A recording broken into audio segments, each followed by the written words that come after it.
Today, I want to teach you a practical, step-by-step approach to help you stop chasing people who do not value you. And to do that, I will explain what happens inside your brain when you feel the urge to run after someone you already know does not deserve you. I will do this using simple, clear language so anyone can understand. If you stay with me until the end, you will understand why you are often attracted to the wrong people. You will understand why it is precisely the person who does not value you who ends up capturing your emotional attachment. And most importantly, you will learn how to put an end, once and for all, to the cycle of chasing those who do not value you. It is interesting to talk about this subject because it reminds me of classes I taught many years ago, over a decade ago, when I was a university professor. These classes were about love. I explored love from ancient philosophy to modern science, teaching the most current knowledge about human behavior and emotions. And what fascinated me even then was that much of what science knows today about love had already been proposed thousands of years ago by great philosophers. At the end of these classes, students would often come to me asking for advice. And most of them shared very similar stories. One student told me he liked a woman who was inconsistent. Sometimes she seemed interested, affectionate, present. Other times she disappeared, became cold, distant. The more he tried to get closer, the more she pulled away. This dynamic had been happening for almost a year, and it caused him deep emotional pain because he wanted something serious.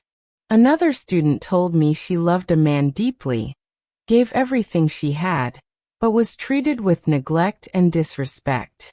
Even knowing she deserved better, she could not detach. Every time she felt lonely, she returned, and each time she felt worse. These were the most common stories I heard. And that is why I began to focus on explaining why we chase people who do not value us. The answer lies inside your brain. There is a quote that says if you place your head in a lion's mouth, you cannot complain if it bites you. This reflects a painful truth about emotional relationships. Many times we invest love, trust, and energy in people who simply do not deserve it. Emotions can blind rational thinking. The brain can deceive us. We place our head in the lion's mouth, intoxicated by the illusion that we will find affection, safety, and comfort, when in reality there is none. Someone who does not value you will never bring you peace. Emotional deprivation creates imaginary bonds. Self-knowledge creates freedom. A large part of this process is understanding what happens inside you when you accept these dynamics. Often you ignore warning signs. Or worse, you convince yourself that someone who consistently hurts you will magically change. To understand this, we must talk about desire. Desire is governed by a system in your brain driven by dopamine, a chemical responsible for motivation, focus, and pursuit. Whenever you strongly desire something, this system is activated. But here is the key point. This system is activated far more intensely when rewards are unpredictable. When rewards are predictable, desire fades. When rewards are random, desire intensifies. This is the same mechanism behind gambling addiction. And this same mechanism operates in unhealthy romantic relationships. When someone is inconsistent, sometimes affectionate and sometimes distant, the occasional affection becomes a powerful emotional reward. Your brain clings to those moments, craving the next one, even if most of the relationship causes pain. You are not chasing love. You are chasing dopamine-driven hope. Hope, when fueled by inconsistency, becomes a trap. Emotions are not facts. They are filters. When you are anxious, the world feels threatening. When you are in love, you see potential instead of reality. Hope can distort your perception and keep you emotionally trapped, even when the evidence clearly shows that the person will not change. When someone treats you with neglect, disrespect, or indifference, this is not a sign that you should try harder. It is a sign that you should leave.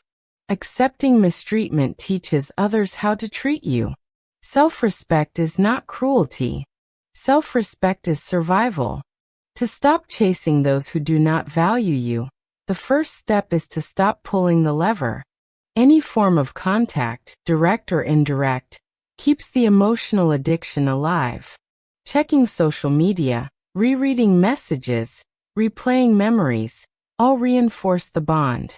Distance is not punishment. Distance is medicine. The goal is not to forget. You do not erase meaningful experiences. The goal is to remember without pain.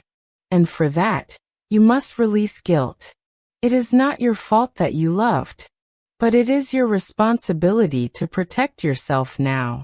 Care for yourself the way you would care for someone you deeply love, with dignity, patience, and respect.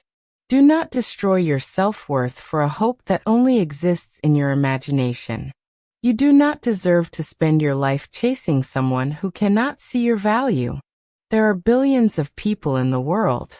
Someone will meet you with consistency, respect, and care. But you will only recognize them when you stop begging for crumbs. Self-knowledge is freedom. And freedom begins the moment you choose yourself. Many people remain trapped in this cycle not because they are weak, but because they learn to confuse intensity with love, anxiety with connection, and hope with commitment. When you understand this, something shifts deeply within you. You stop asking why you are not enough and begin asking why you are accepting so little. This is the moment when your self-esteem starts to rebuild itself, not from someone else's approval, but from the respect you begin to cultivate for yourself. It is at this point that you stop living around the absence of another person and finally begin to inhabit your own life with presence, clarity, and dignity. Now, if this message resonated with you, make a decision today. Stop chasing who does not value you and start building a life where you are the priority.